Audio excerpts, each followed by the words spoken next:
Qaynashtirma harflari. Orttirma harflari.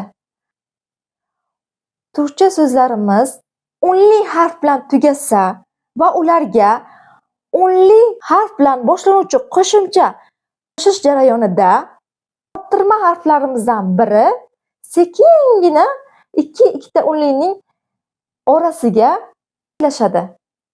Shishe e, shisheye, yedi er, yedisher, amca I, amcası, sergi in, serginin. Orttirma harflarni xotiraga saqlab qolish uchun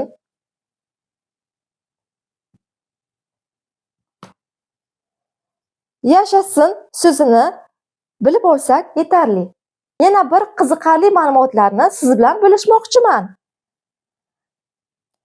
Y orttirma harfi eng ko'p uchraydigan orttirma harflardan biri va u fe'llar tuslanishida ham ikki unli orasiga hamda unli bilan tugagan ot kesimga to'liqsiz fe'llar qo'shilganda orttiriladi.